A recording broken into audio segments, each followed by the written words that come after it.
एक समय ऐसा भी पल आया जब मैंने नजाकत को बोल दिया कि मेरे बच्चे को लेके चले जाओ, मेरे को छोड़ दे। इस हादसे के बाद कश्मीर के मुसलमानों ने बहुत सारे मोर्चे खोल के विरोध किया। वो बांटने का काम राजनीति कर रही है आज की तारीख में। आज की तारीख में न धर्म कर रहा है न जाति कर रहा है। देश का हर मुसलमान संगठन इस समय खुल के वोकली देश के साथ खड़ा हुआ है। हिंदू मुसलमान में बटेंगे तो कटेंगे।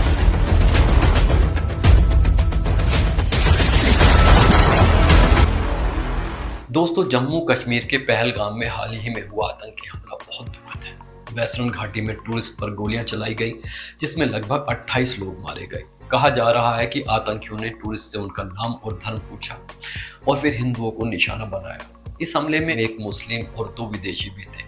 20 से ज्यादा लोग घायल हुए। मरने वालों में अलग अलग समुदाय के लोग थे। इनमें कश्मीरी सैयद आदिल हुसैन शाह भी थे, जिन्होंने हिंदू टूरिस्ट को बचाने की कोशिश की और आतंकियों की गोलियों का शिकार हो गए।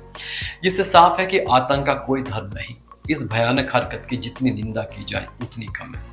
ईश्वर, अल्लाह, भगवान मरने वालों की आत्मा को शांति दे और उनके परिवार को हिम्मत दे। यह हमला टीआरएफ ने किया, जो लश्कर तैयबा का हिस्सा है। ये ग्रुप पहले भी कश्मीर में गैर कश्मीरियों को निशाना बना चुका है। लेकिन इस दुख के बीच एक सवाल उठता है, जो लोग इस हमले को हिंदू मुस्लिम की राजनीति में बदल रहे हैं, क्या वो आतंकियों से कम खतरनाक है? देश को असली नुकसान कौन पहुंचा रहा है, बंदूक वाले आतंकी या नफरत फैलाने वाले? हमले के बाद सोशल मीडिया और राजनीतिक मंचों पर जो हुआ वो भी डरावना है।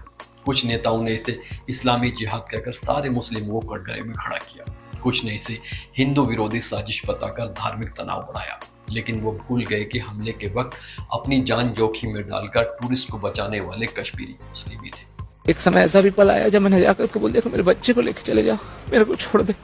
मगर उन्होंने जाकर नहीं छोड़ा। हम दोनों को दौड़ाते दौड़ाते रुकते लेके पूरा आखिरी पल तक ही पहुंचा। कोई घायलों को पीठ पर लाद कर उनकी जान बचाने दौड़ा, तो किसी ने अपनी जान की परवाह ना करते हुए आतंकियों से टूरिस्ट को बचाया। कश्मीरी मुस्लिमों ने अपने घर के दरवाजे बिना धर्म देके टूरिस्ट के लिए खोल दिए। मस्जिदों से हमले की निंदा की गई। आतंकियों के खिलाफ जुलूस निकाले गए। इससे साफ है कि कोई भी कश्मीरी या हिंदुस्तान के मुसलमान इसके पक्ष में नहीं है। इस हादसे के बाद कश्मीर के मुसलमानों ने बहुत सारे मोर्चे खोल के विरोध किया। दिल्ली के जामा मस्जिद के शाही इमाम ने विरोध किया। फिर इंसानियत की बात छोड़कर हिंदू मुस्लिम की बात क्यों? देश का हर मुसलमान संगठन इस समय खुल के वोकली देश के साथ खड़ा हुआ है। टीआरएफ का मकसद कश्मीर में तनाव बढ़ाना और टूरिज्म को नुकसान पहुंचाना है। वो गैर कश्मीरियों को निशाना बनाते हैं, ना कि सिर्फ एक धर्म को। 2021 में भी टीआरएफ ने गैर कश्मीरी मजदूरों को मारा था।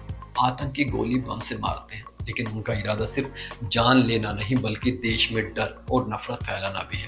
पहलगाम हमले में टीआरएफ का मकसद था कश्मीर में टूरिज्म को बर्बाद करना और देश में धार्मिक तनाव बढ़ाना। लेकिन जो इस मौके पर हिंदू मुस्लिम का जहर होते हैं, क्या वो आतंकियों के इरादों को आसान नहीं बना रहे? हिंदू मुसलमान में बटेंगे तो कटेंगे। आतंकी कुछ घंटों में जिंदगी छीन लेते हैं, लेकिन राजनीति करने वाले सालों तक समाज को तोड़ते हैं। एक एक्स पोस्ट में सही लिखा था, देश का सबसे बड़ा नुकसान वो कर रहे हैं जो कश्मीर के आतंकी हमले को हिंदू मुस्लिम के चश्मे से देखते हैं। हिंदू मुसलमान में बटेंगे तो कटेंगे।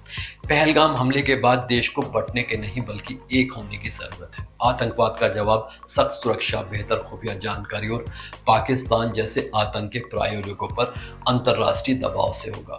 लेकिन राजनीति की नफरत का जवाब सिर्फ जागरूकता और एकता से दिया जा सकता है। हमें समझना होगा कि आतंकी और कुछ नेता दोनों नफरत का धंधा करते हैं। एक बम से मारता है, दूसरा बयानों से। सही है कि आतंक का कोई धर्म नहीं, लेकिन राजनीति का भी धर्म नहीं होना चाहिए। बांटने का काम राजनीति कर रही है आज की तारीख में। आज की तारीख में न धर्म कर रहा है न जाति कर रहा है। देश का सबसे बड़ा खतरा आतंकवादियों से नहीं, बल्कि उस सोच से है जो हमें हम और वे में बांटती है। आतंकियों से लड़ा जा सकता है, उन्हें हराया जा सकता है, खत्म किया जा सकता है, लेकिन बांटने वाली सोच के रहते ही आसान नहीं। लोग समझदार हैं और समझ भी रहे हैं कि इस हमले का मकसद क्या है। इसलिए हम ज्यादा ना बोलकर चुप रहे तो बेहतर होगा। लिहाजा हम चुप ही रहेंगे।